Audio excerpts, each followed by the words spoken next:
আসসালামু আলাইকুম। সবাইকে স্বাগত জানিয়ে নতুন একটা টপিকে হাজির হয়েছি।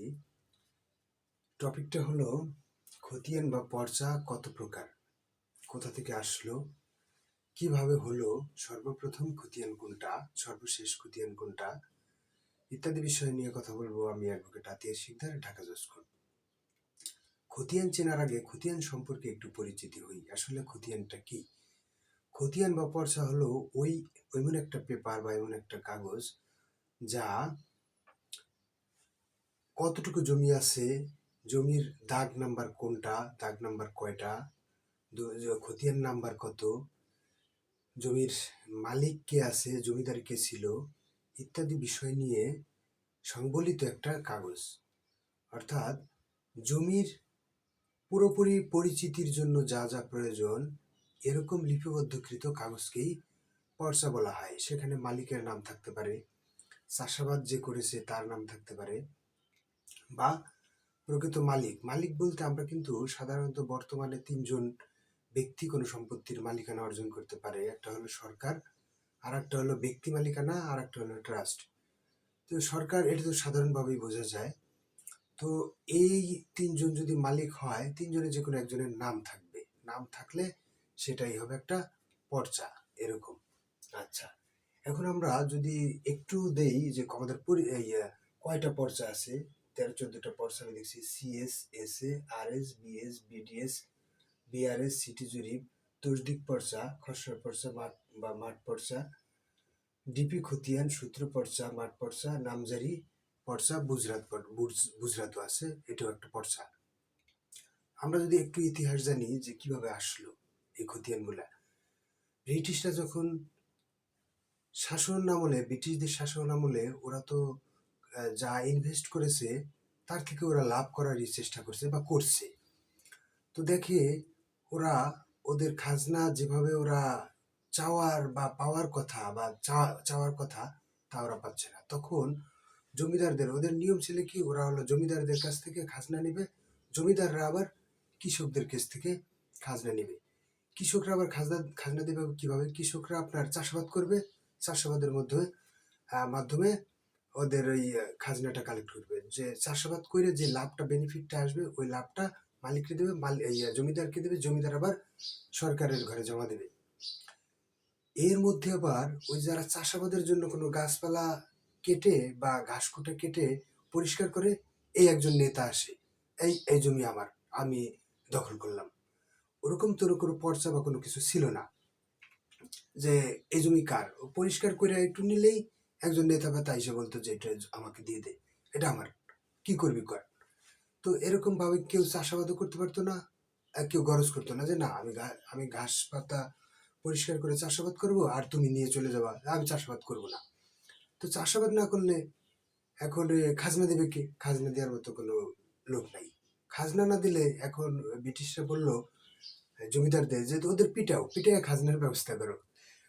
পিঠে খাজনা কি আর, মানে কিছু কালেক্ট হয় কিন্তু ওইভাবে হয় না। তখন ওরা চিন্তা করলো যে না, এভাবে হবে না, অন্য কোনো পন্থা অবলম্বন করি। তখন ওরা একজন আইন বিজ্ঞের মাধ্যমে এই খতিয়ানের ব্যবস্থা করলো যে না, আমরা চিরস্থায়ীভাবে যদি একজনের দিয়ে দিই, ও যদি মালিক হয়, ওর পূর্বপুরুষের মালিক হয়, তাহলে ওরা চাষাবাদ করে খাজনা আমাকে দিবে। আর ওরা যদি মালিক হয়, এই জমি আর কেউ নিতে পারবে না। নিতে না পারলে কেউ জবরদখল করে দখল করতে পারবে না। তখন আমি খাজনাটা সঠিকভাবে পাবো। তখন থেকে ওরা চেষ্টা করলো যে না, তাহলে আমরা একটা খতিয়ানের ব্যবস্থা করি, যে তোমাদেরকে আমরা একটা কাগজ দেবো, তোমরা আমাদের বিনিময়ে কিছু টাকা দেবা। সরকারের কাছে টাকা দেবে, সরকার ওদেরকে জমি দেবে। এই ওরা কিছু কিছু জমি, কিছু যার যার সামর্থ্য অনুযায়ী টাকা দিল, এবং সরকার তাদের একটা জমি মালিকানা দিয়ে দিল। মালিকানা দিয়ে দেওয়ার সাথে সাথে ওদের একটা পর্চা করে দিল, যাতে এটা তোমার চিরন্তন একটা কাগজ থাকবে। সেই কাগজটা দিয়ে তুমি কোর্ট কাছারি যেখানে যাও সেখানে তুমি প্রায়োরিটি পাবা। সর্বপ্রথম খতিয়ান যে প্রস্তুত করা হয়, সিএস খতিয়ান, এটা আমরা বহুত মানুষই জানি। তারপরে একটু বলি, আরো ক্লিয়ার হলো কনসেপ্টটা। 1880 সালে শুরু হয়, 1880 সাল থেকে 1940 সাল পর্যন্ত। আপনারা যদি কোনো খতিয়ানে এরকম ডেট এর মধ্যে দেখেন, তাহলে সেটা অনুভব করবেন সিএস। অর্থাৎ সর্বপ্রথম খতিয়ান, এই খতিয়ানে কোনো ভুল নাই, এইটাই চূড়ান্ত। এই খতিয়ান যদি আপনি নিয়ে আসেন তাহলে কোর্ট কাছারি যেখানে যান সেখানে চূড়ান্ত বলে গণ্য হবে। সিএস এর পরে আসে এসএ। 1950 সাল থেকে 1970 সাল পর্যন্ত এই সিএসটা করা হয়েছে। এটা আসলে তাড়াহুড়া করে করা হয়েছে, যার কারণে আর অফিসে বসেই করা হয়েছে। এটার অগণিত ভুল আছে, এই ভুলের মাসুল আমাদের দিতে হচ্ছে। সিএস এর পরে আর এস 1970 থেকে 1985। তিনটা খতিয়ান কমন। তিনটার পরে এবার হলো BDS, BDS BDS BS BDS BRS ছিটি জরিপ। এই চারটা খতিয়ান যদি আমি উত্তরবঙ্গ, আমাদের বঙ্গ হলো দুইটা, একটা হলো দুইটা ভাগ, উত্তরবঙ্গ দক্ষিণবঙ্গ। উত্তরবঙ্গের একটা সিস্টেম, দক্ষিণবঙ্গের একটা সিস্টেম। যদি আমি এত বিস্তারিত বলতে যাই তাহলে অনেক ভিডিও বড় হয়ে যাবে, আরেকদিন আমি বুঝিয়ে বলবো। সংক্ষিপ্ত আকারে আমি শেষ করি। এই চারটা জরিপ কি আমাদের উত্তরবঙ্গের ক্ষেত্রে BDS BS BDS BRS city জরিপ, অর্থাৎ যেখানে যেটা বর্তমানে যে চলমান খতিয়ানগুলো, এই খতিয়ানগুলোকে আপনারা একই ধরে নিতে পারেন। যেটা বিএস সেটাই বিডিএস, সেটাই বিআরএস, সেটাই মহানগর বা সিটি জরিপ।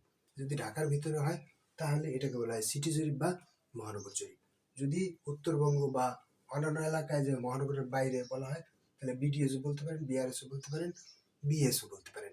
এটাই একই খতিয়ান। এটা চেনার উপায় আরেকদিন আমি বলে দেবো। তসদিক পর্চা, তসদিক পর্চা, তারপরে আপনার ডিপি পর্চা, খসড়া। খসড়াও কি কোনো একটা খতিয়ান তৈরি করার আগে আপনাকে ফাইনাল করার আগে একটা খসড়া দেয়।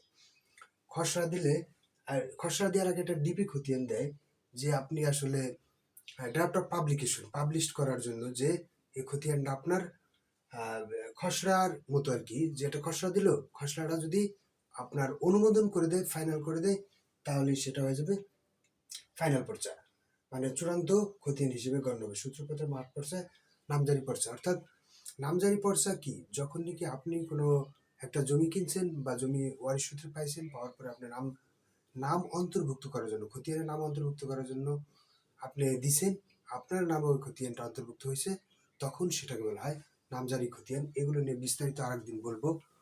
যদি কোনো বিষয়ে জানার থাকে তারপরে আপনারা কমেন্টস করতে পারেন, আমি চেষ্টা করবো উত্তর দেওয়ার জন্য। সবাইকে ধন্যবাদ। আসসালামু আলাইকুম।